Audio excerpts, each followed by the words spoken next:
Halo anak-anak, kita ketemu di video berikutnya yang membahas mengenai integral atau bahasa kerennya anti turunan. Ya, kenapa dikatakan anti turunan? Karena memang dia ini adalah inverse atau kebalikannya turunan yang kalian pelajarin sebelumnya. Untuk pertemuan hari ini mengenai integral, kita akan membahas mengenai pengertian integral. Integral itu apa sih? Pembagian integral itu ada apa aja, sama sifat-sifat dasar integral tak tentu. Ingat ya, tak tentu. Dan ada membahas beberapa contoh soal. Kita mulai aja dengan pengertian dari integral. Nah, pengertian integral seperti yang tadi saya mention, integral itu adalah anti turunan. Jadi inverse dari si turunan. Misalnya sebelum kita masuk ke integral, kita refresh lagi nih ingatan kalian mengenai turunan.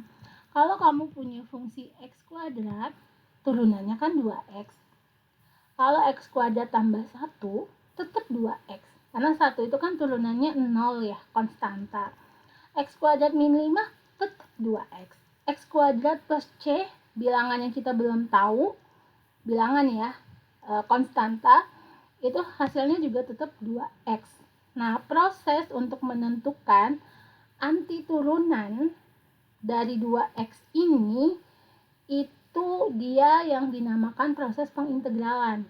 Jadi kalau ada fungsi, kita cari turunannya, dapat nih x kuadrat turunannya 2x. Kalau kita dari 2x mau balikin lagi itu ke fungsi awal, maka prosesnya kita namakan proses pengintegralan. Nah, untuk integral di sini kan kamu bisa lihat ya, hasilnya tetap sama nih, 2x untuk hasil turunan. Tapi ketika kita mau balikin lagi ke fungsi awalnya, itu kan di sini nilainya beda-beda nih. Di sini x kuadrat doang, di sini ada plus 1, ini ada min 5, di sini ada c. Maka ketika kamu mau membalikkan lagi yang awalnya turunan ke fungsi awal, itu nanti hasilnya selalu dengan plus c. C itu melambangkan suatu bilangan yang kita belum tahu nilainya berapa. Karena dari sini aja lihat nih, x kuadratnya itu ada pasangannya plus 1, min 5, plus c, min 20, atau berapapun konstanta. Belum ketahuan. Maka ketika kalian melakukan integral, harus hasilnya adalah plus c. Oke? Nah, sekarang masuk ke pembagian integral. Integral sendiri itu dibagi menjadi 2. Tak tentu sama tertentu. Oke, saya kasih contoh. Integral sendiri itu dia punya lambang. Lambangnya itu adalah begini teman-teman. Saya bilangnya kayak cacing. Nah, ketika kamu ketemu integral modelnya begini, terus ada fungsinya misalnya 2x dx, ini adalah contoh dari integral tak tentu. Kenapa? Karena dia tidak ada batasnya. Tapi kalau ada batas, misalnya dari min 1 sampai 3 untuk 2x dx, maka ini dinamakan integral tertentu karena ada batasnya dari min 1 sampai 3. Kalau tidak dibatasin, itu nilainya bisa berapa aja. Dan yang namanya batas, teman-teman, batas itu selalu dimulai dari yang kecil ke yang besar. Min 1 sampai 3. Nggak mungkin di sini di bawahnya 3, di atasnya min 1. Itu salah. Karena batas yang di bawah atau kita sebut batas bawah itu selalu lebih kecil daripada batas atas. Integral tak tentu dan integral tertentu dia itu punya beberapa pembagian. Ada fungsi aljabar, fungsi trigono, fungsi eksponensial, dan fungsi logaritma. Tapi untuk jenjang kamu hanya berfokus pada integral fungsi aljabar. Oke, anak-anak, kan tadi Ibu bilang ada integral tak tentu sama integral tertentu. Yang akan kita pelajarin hari ini adalah integral tak tentu, yang mana cacingnya ini belum ada batas. Oke. Banyaknya cacing ini menunjukkan banyaknya integral. Kalau dia penulisannya seperti ini, misalkan, itu artinya kalian mengintegralkannya sebanyak 2 kali. Kalau cuma satu cacingnya, berarti 1 kali integral. Sama kayak tadi turunan. Kalau turunannya ada 2 aksennya, berarti dia 2 kali diturunkan. Next. Di integral yang tak tentu dulu nih. Di integral tak tentu itu adalah integral yang menghasilkan fungsi yang tidak pasti. Kenapa sih? Karena dia masih mengandung C. C ini kan kita nggak tahu nilainya berapa, bisa berapapun. Dan untuk integral tak tentu ini dia nggak berupa nilai, tapi bentuk fungsi. Fx ini adalah fungsi. Jadi dia nggak cuma nilai bulat ya, tapi ada fungsinya dan selalu ada plus C. Kalau kalian nggak menambahkan plus C di belakang, berarti jawaban kalian salah. Maksudnya gimana? Contoh. Oke, contoh misalnya kamu punya integral dari 2x dx. Jawabannya itu adalah x kuadrat plus C. Ini jawabannya benar. Kalau kamu cuma jawabannya x kuadrat, itu salah. Oke, kayaknya ini nulisnya mepet ya, saya tulis ulang. Oke, ulangi lagi. Kalau kamu punya integral dari 2x dx, jawaban yang benar itu adalah x kuadrat plus c. Itu benar. Benar. Tapi kalau kamu menuliskannya hanya x kuadrat, itu salah. Kenapa? Karena tidak ada plus C di sini. Jadi plus C itu harus selalu ditulis ketika kamu mengebahas tentang integral tak tentu yang nggak ada batasnya. Next, kita belajar mengenai sifat dasar integral tak tentu. Kalau kamu punya sebuah konstanta dan konstanta itu diintegralkan, maka kamu tinggal kasih x di belakang konstanta tersebut. Contoh, integral dari 5 berarti 5x plus c.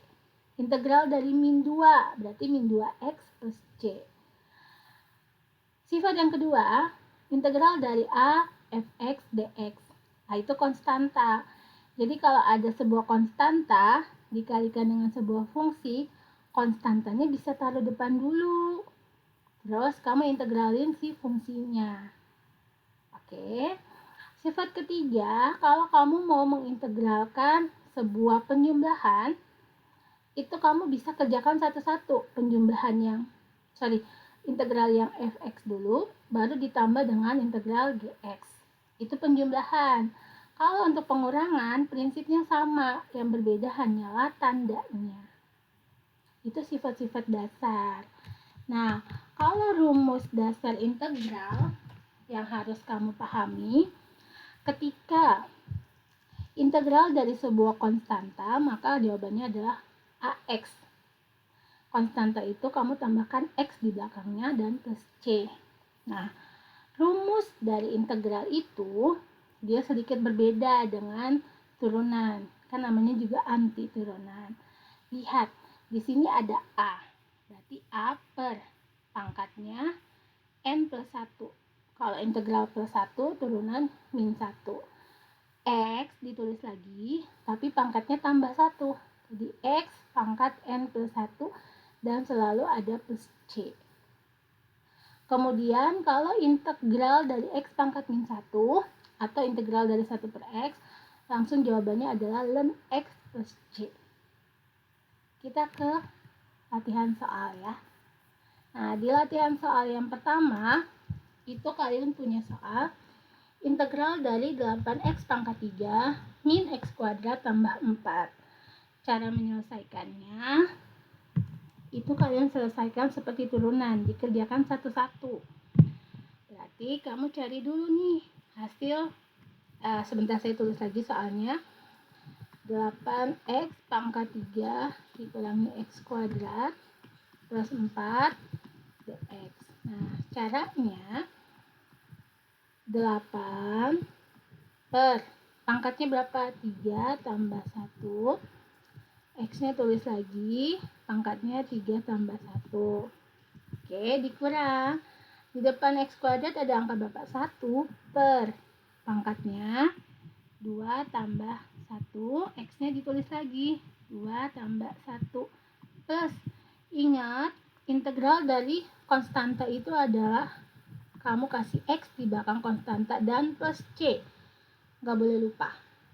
Jadi sama dengan 8 per 4 X pangkat 4 min 1 per 3 X pangkat 3 plus 4X plus C. 8 per 4 2 X pangkat 4 min 1/3 X pangkat 3 plus 4X plus C. Itu jawaban dari soal nomor 1. Coba ke soal nomor 2 yuk. Di soal nomor 2, ini kalian diminta integral dari X min 1 kuadrat. Nah, karena dia dalam bentuk kuadrat, kamu harus selesaikan dulu dengan cara kamu sederhanakan. Kamu cari menggunakan perkalian pelangi. Coba kita lihat dulu. X min 1 kuadrat itu kan sama dengan X min 1 kali X min 1. Silakan dihitung sendiri, itu nanti hasilnya X kuadrat min 2X plus 1. Oke, berarti fungsinya udah berubah nih, bukan lagi integral X min 1 kuadrat, tapi integral dari X kuadrat min 2X plus 1 dx. Kerjanya satu-satu. Lihat angka di depan X kuadrat berarti 1 per pangkatnya 2 plus 1. X-nya ditulis lagi 2 plus 1. Jadi bisa kalian lihat nih, yang di bawah sama pangkatnya sama. Min 2 per pangkatnya 1 tambah 1. X-nya ditulis lagi, pangkat 1 tambah 1. Sama kan? Plus integral dari 1 dari konstanta, kamu tinggal tambahkan X. Jadi 1X plus C. Oke, sederhanakan. 1 per 2 tambah 1, 3. X pangkat 3 min 2 per 1 tambah 1, 2 per 2, 1. X pangkat 1 tambah 1, 2. Nah, 1X ini kita tulisnya X aja. Plus C. Jawaban dari soal nomor 2. Gampang kan? Next, soal nomor 3. Di soal nomor 3, kalian harus menyederhanakan dulu. Jadi kalian silahkan kali pelangi. Saya percayakan ke kalian, hitung sendiri. Itu akan diperoleh hasilnya adalah integral dari X kuadrat min 2X min 3 dx. 1 per 2 plus 1 X pangkat 2 plus 1 min 2 per 1 tambah 1 min 3X plus C. Bisa ngikutin ya. 1 per 3 X pangkat 3 min 2 per 2, 1. Ups, saya lupa menuliskan X-nya, ketinggalan. Berarti X pangkat 1 plus 1 min 3X plus C. Nah, 2 per 2, 1. Berarti X pangkat 2 min 3X plus C. Gampang. Lanjut soal nomor 4. Nah, kalau kalian ketemu bentuk pecahan, itu lebih baik pangkatnya dinaikin aja ke atas. Nah, ketika pangkatnya dinaikin ke atas, maka pangkatnya yang awalnya positif berubah menjadi negatif. Jadi integral dari 4X pangkat min 2 dx. Kemudian caranya sama, 4 per min 2 tambah 1 X pangkat min 2 tambah 1 plus C. Min 2 tambah 1 berapa? Berarti jawabannya min 1. X pangkat min 1 tambah C. 4 bagi min 1 jawabannya min 4. X pangkat min 1 plus C. Ini aja udah benar. Tapi kalau di jawaban dia nggak mau dalam bentuk pangkat negatif, maka pangkatnya turunin ke bawah. Dia akan menjadi min 4 per X plus C. Oke? Soal yang terakhir, soal nomor 5. Nah, di soal nomor 5 ini, lihat baik-baik teman-teman. Jadi bentuknya X kuadrat tambah 4X min 3 dibagi X kuadrat.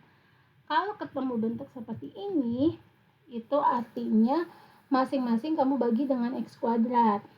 Jadi kalau ditulis begini nih, integral dari X kuadrat per X kuadrat ditambah 4X per X kuadrat dikurang 3 per X kuadrat. Oke? Nah, X kuadrat per X kuadrat itu sama dengan 1.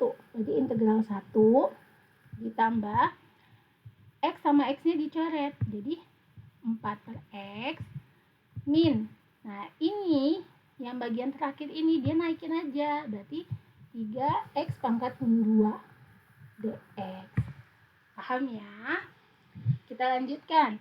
Integral dari 1, dia konstanta nih, berarti X doang ditambah. Ini kan 4 per X bisa ditulis jadi 4 dikali 1 per X. Nah, ingat integral dari 1 per X itu adalah ln X. Berarti 4 dikali ln X min 3 per min 2 tambah 1 X pangkat min 2 plus 1 plus C. Berarti X ditambah 4 ln X min 2 tambah 1 min 1. Min 3 bagi min 1 adalah positif 3 X pangkat min 1 plus C. Nah, X pangkat min 1 kalau nggak ada jawabannya berarti dia dijadikan bentuk pecahan. X plus 4 ln X plus 3 per X plus C. Oke, paham? Sampai ketemu di video berikutnya ya. Bye-bye.